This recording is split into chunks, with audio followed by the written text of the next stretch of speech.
Olá, queridos, eu sou o pastor Lucas Pina e esse é o nosso culto em português da Cocoa Presbyterian Church. E este culto a gente faz desde a época do Covid, quando o Covid chegou e fechou todo mundo, nós começamos a fazer esse culto para abençoar as pessoas que ainda não podiam naquela época ir na igreja, estava tudo fechado.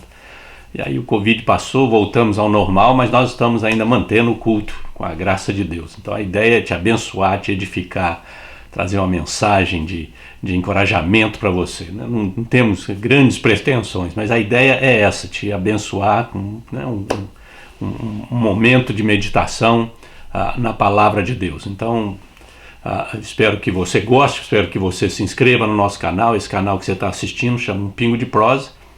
E durante a semana eu tenho meditações de segunda a sexta, meditações diárias na hora do almoço. Eu lanço na hora do almoço essas meditações pequenininhas, curtinhas, para te abençoar durante a semana. E aí no domingo a gente solta essa mensagem, esse culto, né? Não é bem um culto, né? Reduzido, para te abençoar no fim de semana, né? Então esse é o nosso objetivo. Então se inscreva, compartilhe esse vídeo com os teus amigos, teus familiares, ajuda a gente a abençoar outras pessoas, né? A nossa intenção aqui é realmente te abençoar. E para começar, vamos fazer uma oração, vamos orar a Deus.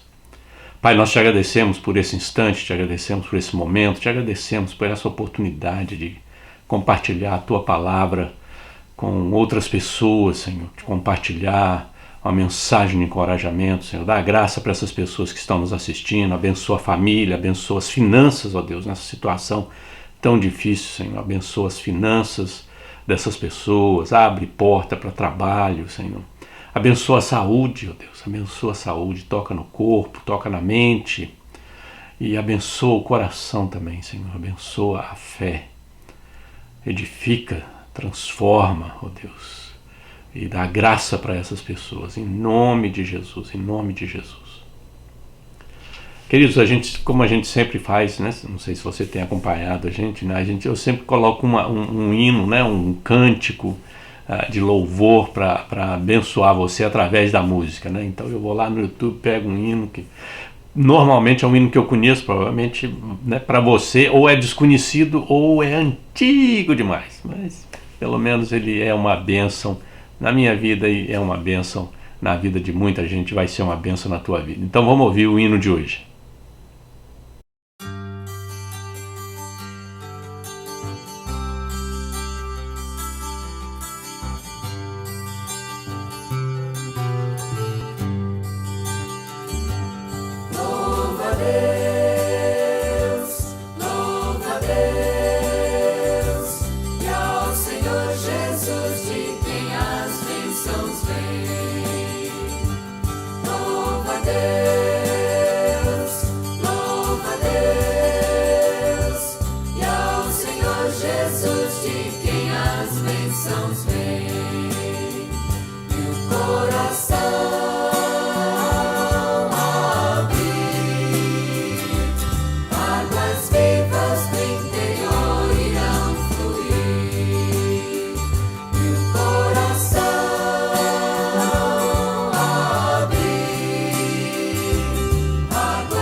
Ao seu nome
Lembrou do hino? Lembrou do hino? É antigo, não é não? Esse cântico, muito antigo, mas muito bonito, uma bênção para a nossa vida. Deixa eu compartilhar, comecei na semana passada, ainda estou no livro de Êxodo, né? Estou dando uma vasculhada no livro de Êxodo, algumas mensagens aqui e ali, mas tem essas mensagens, semana passada eu comecei uma mensagem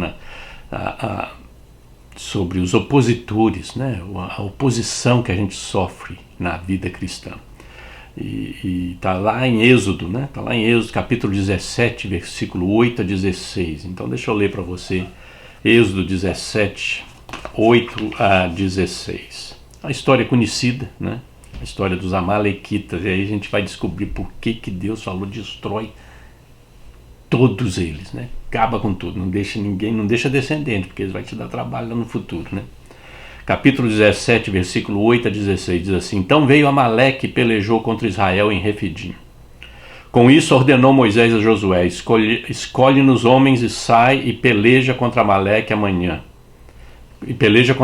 Amanhã estarei eu no cimo do outeiro, e o bordão de Deus estará na minha mão. Fez Josué como Moisés lhe dissera, pelejou contra Amaleque.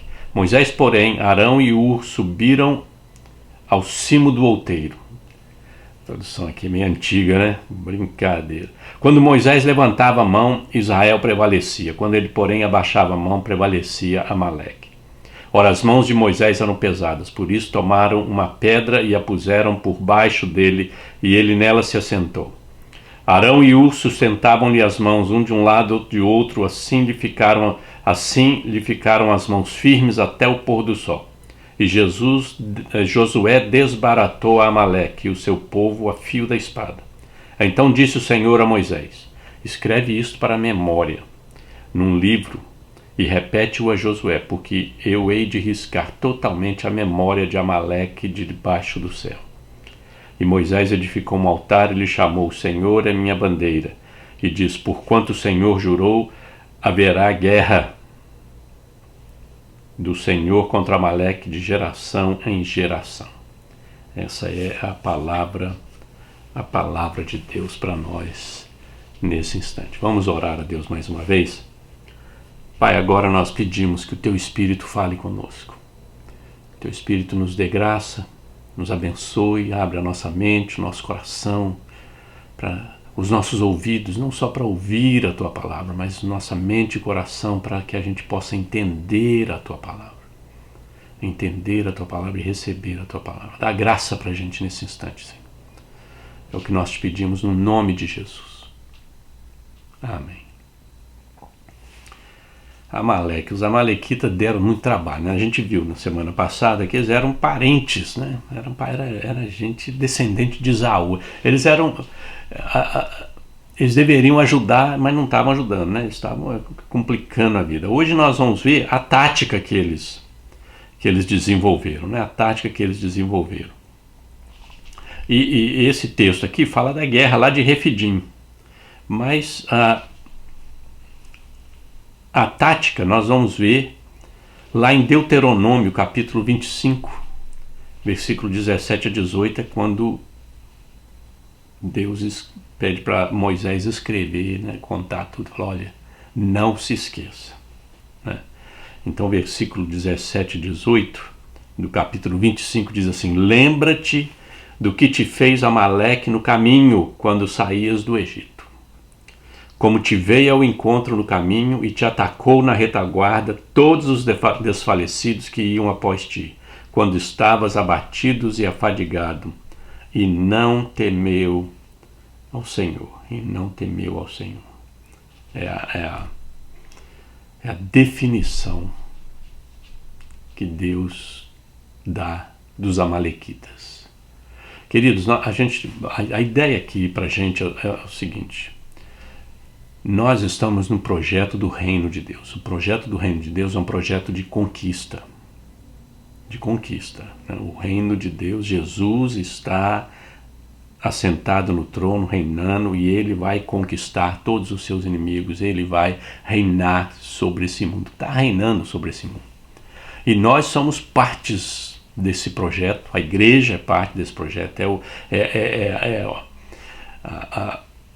o exército de Deus nesse projeto. Então a gente tem que entender que, né, e por causa disso, nós vamos ter oposição. O problema é que muitas vezes a oposição não vai ser logo de cara, de frente, né?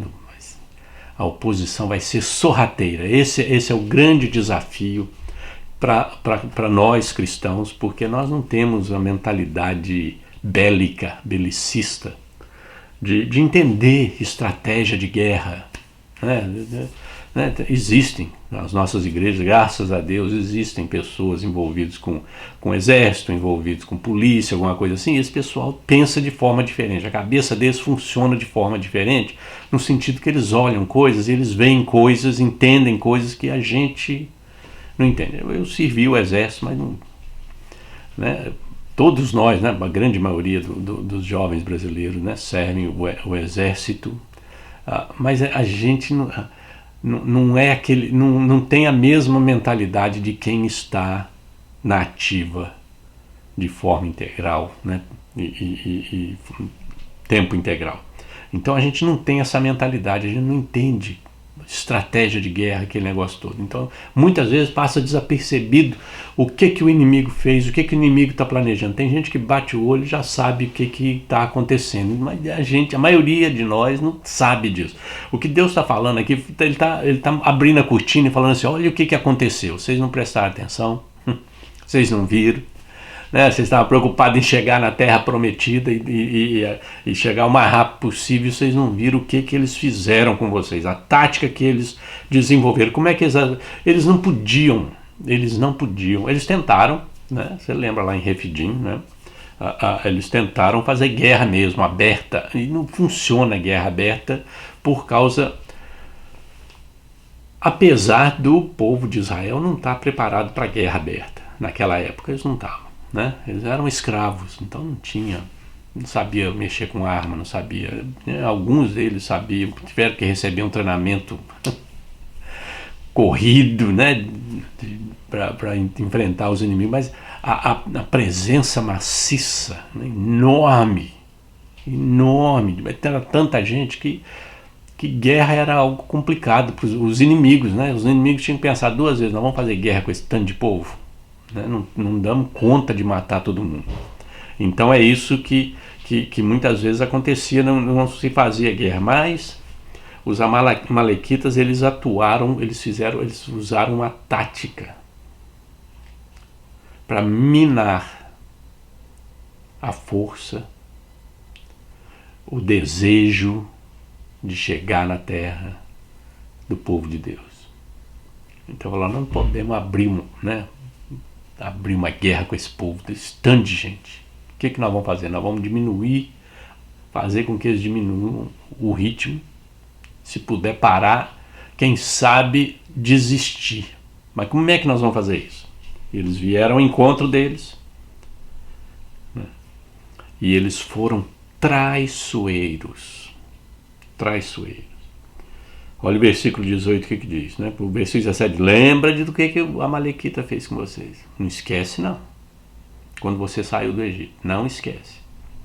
O que eles fizeram? Eles vieram ao teu encontro e atacou a retaguarda. Nós não vamos bater de frente com esse povo, porque esse povo é muito grande, muito forte, né? Existem, muitas vezes nós não temos força suficiente, a igreja muitas vezes não está unida o suficiente para, né? E aí o inimigo sabe disso e vem, bate de frente, vai parar, não vai fazer, não pode mais isso, não pode mais aquilo e tal. E, como diz o pessoal lá em Minas, vai cair no braço, né? Cai no braço, né? Que negócio todo, né? E a gente não tem nem o que fazer, né? Não temos força nem para lutar, para fazer nada, para resistir.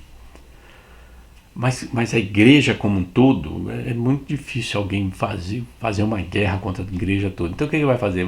Ele vai ser traiçoeiro. Ele vai atacar a retaguarda. Vai atacar o lugar que ninguém está esperando.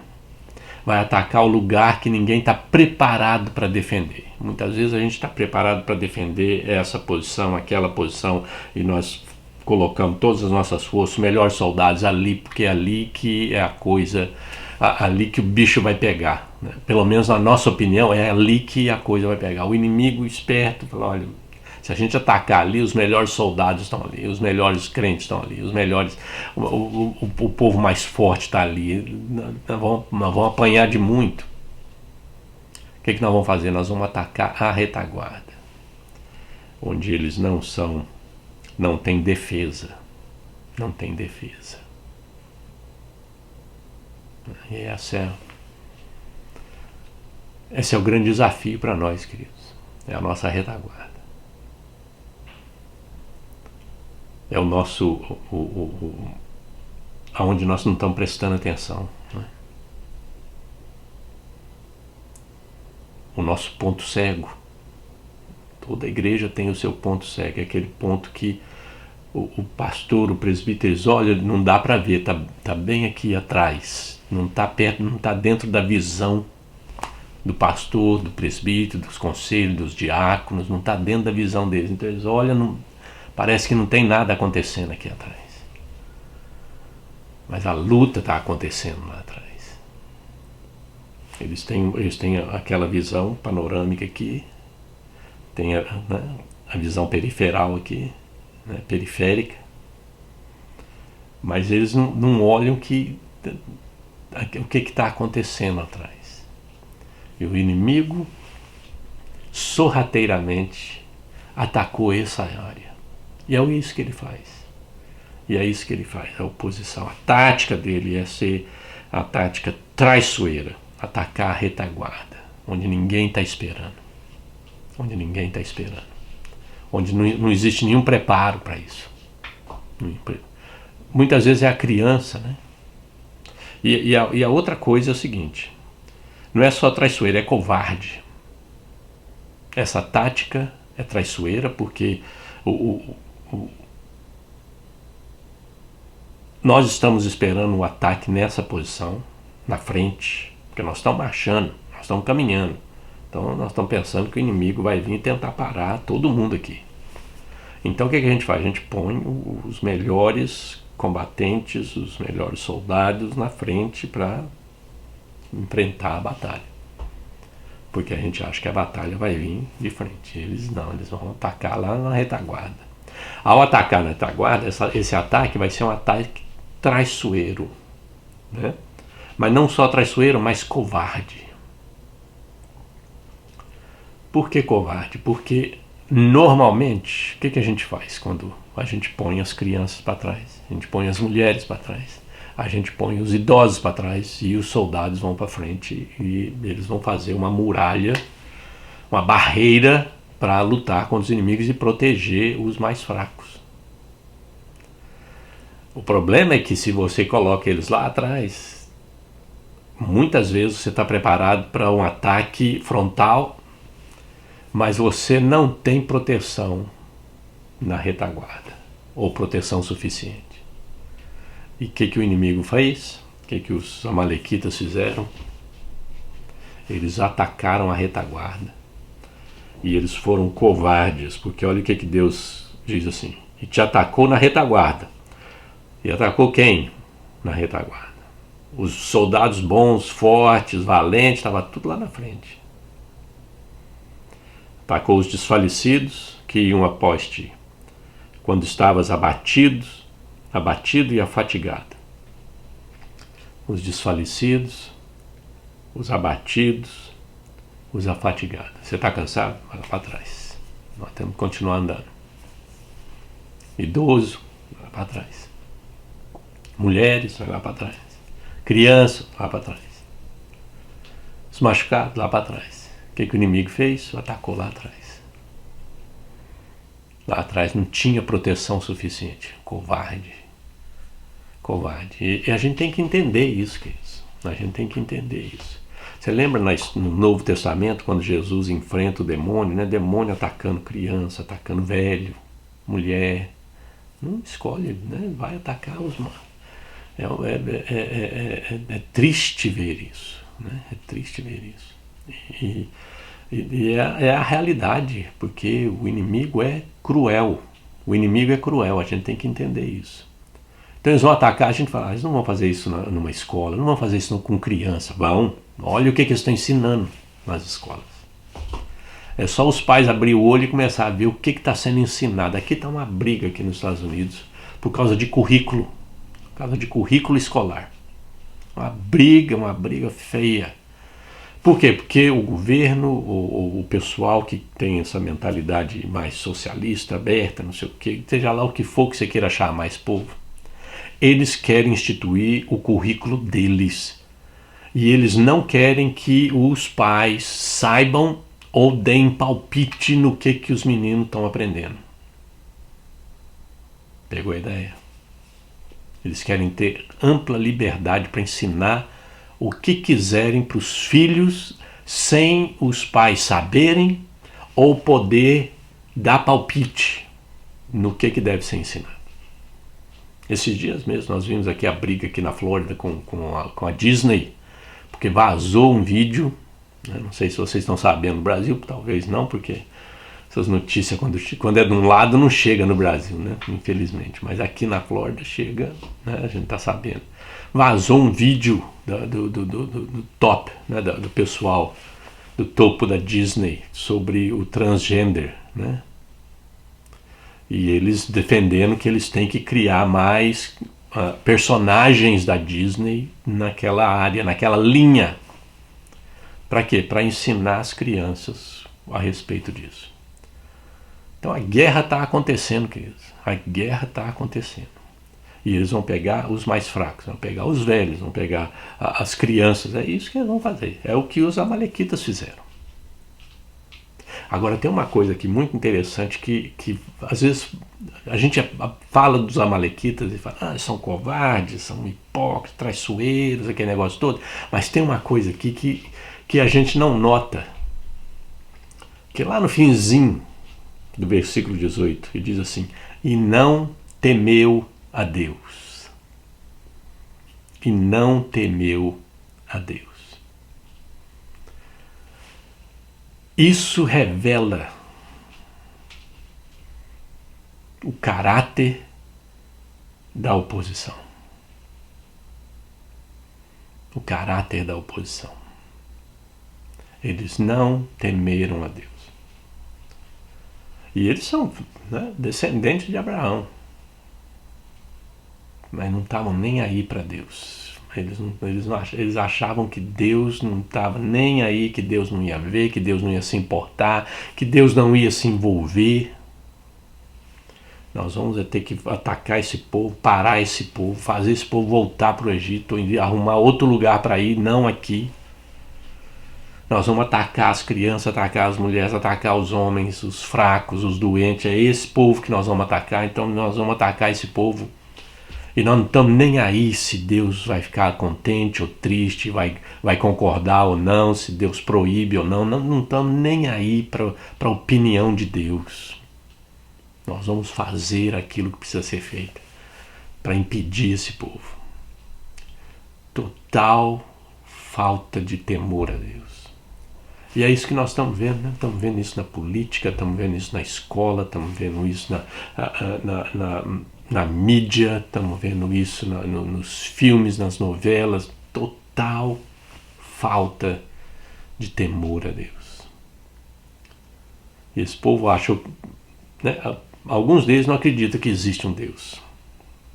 Então explica por que eles fazem isso. Alguns acreditam que Deus existe, mas que Deus não está nem aí para o que eles estão fazendo.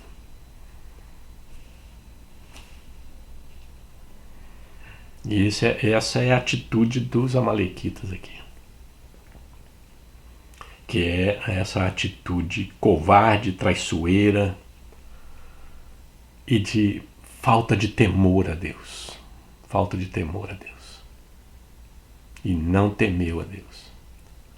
E o que Deus fala? Fala, olha, nós vamos ter que lidar com esse povo. E você está lidando com esse povo. Né? Tem hora que você está lidando com esse povo dentro da igreja, dentro de denominações. Tem hora que você está lidando com esse povo no teu trabalho, na escola dos meninos, na vizinhança. na política. Ele está lidando com esse povo. É gente que está trabalhando para parar a igreja, para desmotivar a igreja, para fazer com que a igreja ande devagar, para que a igreja não tenha eficiência nenhuma. É povo que está trabalhando contra e fazendo tudo o que eles podem. Não só destruir a igreja, mas diminuir o ritmo da igreja. Fazer com que a igreja adote os seus padrões. Aí eles vão gostar da igreja. Aí a igreja vai estar na notícia, o pessoal vai entrevistar, vai ser uma bênção. Desde que a igreja não fale isso, desde que a igreja não faça isso, desde que a igreja não atue desta forma, daquela forma. A tática a gente tem que estar de olho, queridos. Tem que estar de olho, prestar atenção. Porque eles já estão usando essa tática. A gente é que muitas vezes não presta atenção nisso. Então essa é a mensagem de alerta para cada um de nós. A oposição existe, ela é efetiva, ela está funcionando, ela está trabalhando. Aqui diz, né, eles fizeram isso, eles veio ao encontro, atacou a retaguarda, né? Os desfalecidos, quando você estava abatido, fatigado, e não temeram a Deus, fizeram. Você está mexendo com a igreja, né? Ah, que isso? Vamos fazer. Mas isso é pastor, mas isso é crente, não sei o que. Não temeram a Deus e fizeram, e estão fazendo. E a gente tem que abrir os olhos. Isso é uma chamada de Deus para cada um de nós, para abrir os olhos. Porque essa é uma realidade atual na vida da igreja. Nós estamos enfrentando uma oposição ferrenha à igreja, ao reino de Deus. E nós temos que saber como lidar com essa oposição. Vamos orar a Deus? Pai, nós te agradecemos pela tua palavra que chama a nossa atenção, que abre os nossos olhos. E queremos pedir que o Senhor abençoe cada pessoa que está nos ouvindo. Que o Senhor abra os olhos dessa pessoa e faça cada uma delas a entender o que está acontecendo nesse mundo, o que está acontecendo ao seu redor. Dá graça para nós, Senhor. Ajuda a gente a prestar atenção, a aprender e a lidar com essa situação. Nós te pedimos no nome de Jesus. Amém. Queridos, mais uma vez, muito obrigado por ter assistido. Espero que você volte na semana que vem. E durante a semana, não se esqueça, durante a semana nós temos a nossa meditação, o nosso pingo de prosa de segunda a sexta na hora do almoço. Tá bom? A gente se encontra aqui. Um grande abraço. Deus te abençoe.